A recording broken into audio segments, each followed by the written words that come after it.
Bonjour, bonjour, bonjour, shalom, shalom à toi qui me suis. Je te dis encore bonjour, excellent jeudi dans la présence des dieux. Je voulais juste partager avec toi encore un ou deux versets selon le Saint-Esprit qui m'a inspiré encore ce matin. Je vais dire, on va partager sur Matthieu 10, le verset 36. Matthieu 10, 36, la Bible dit, et l'homme aura pour ennemi les gens de sa maison. Et l'homme aura pour ennemi les gens de sa maison.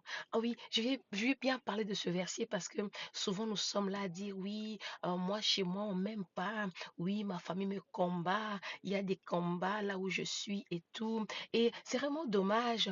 Pourquoi? Parce que donc, on limite souvent notre maison à notre famille. Or que notre maison, c'est aussi notre environnement. Notre maison, c'est aussi notre ville. Notre maison, c'est aussi. Donc, c'est aussi un peu de tout. Alors, je vais te partager une histoire dans le livre de Esther. Livre de Esther, on connaissait tous la loi. Il y avait une loi, il y avait vraiment le décret. Pourquoi? Parce que Aman était l'ennemi juré des Juifs.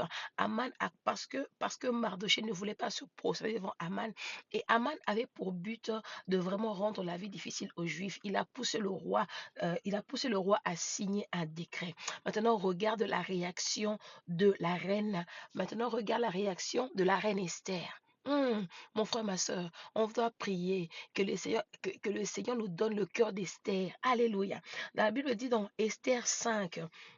La Bible dit après trois jours de jeûne et prière, jeûne et prière, Esther se présenta chez le roi.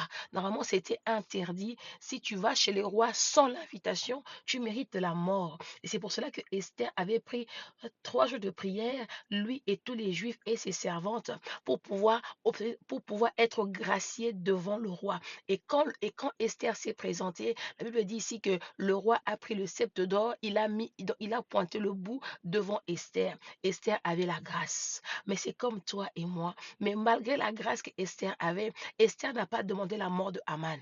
Esther a dit au roi, j'aimerais t'inviter, toi et Naaman, à venir au festin que je vais faire. Souvent, on lit Esther, on ne comprend pas. Souvent, on fait jeûne d'Esther. Ma sœur, on ne comprend pas. Ça veut dire quand on fait jeûne d'Esther, le Seigneur doit nous donner le cœur à se surpasser.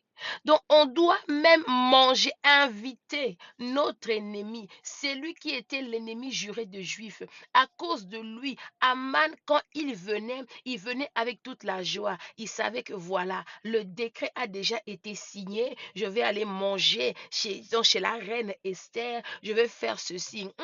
Laisse tes ennemis se réjouir. Fais du bien. Fais du bien parce que c'est l'Éternel qui va juger. Car la Bible dit, à moi la vengeance et à moi la rétribution. Mais c'est que nous oublions nous-mêmes. Nous voulons vengeance. Si c'est toi et moi.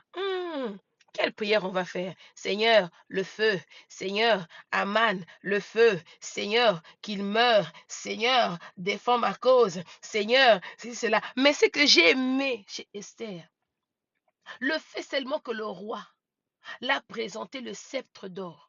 Le fait seulement qu'elle a été admise dans la présence du roi. Écoute bien, le roi dit, la reine Esther, qu'est-ce que tu veux? La moitié de mon pays? Oh! Toi et moi, quand on fait jeûne d'Esther, on sort comment? Seigneur, aide-nous. Toi et moi, quand on fait jeûne d'Esther, on sort comment?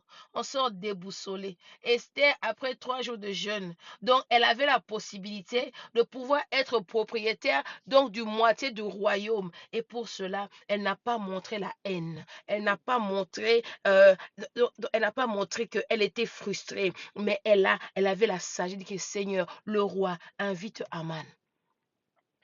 Esther a vraiment appliqué la parole qui dit, à moi la vengeance et à moi la rétribution.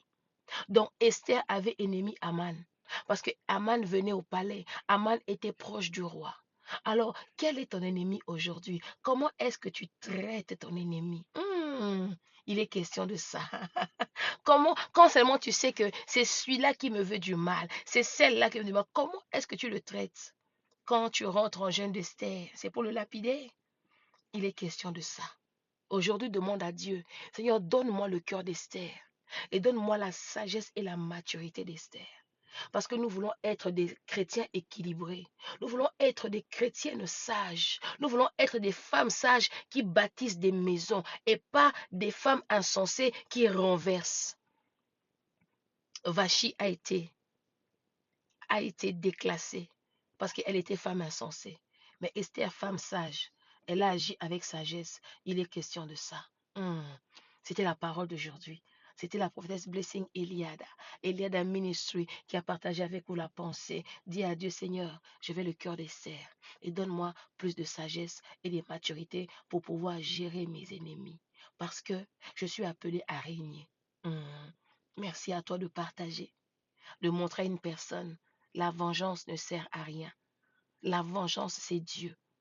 La rétribution aussi, c'est Dieu. Que mon Dieu vous bénisse. Partage la vidéo et que tu seras aussi béni. Bénis une personne au retour. Merci à toi et bye bye.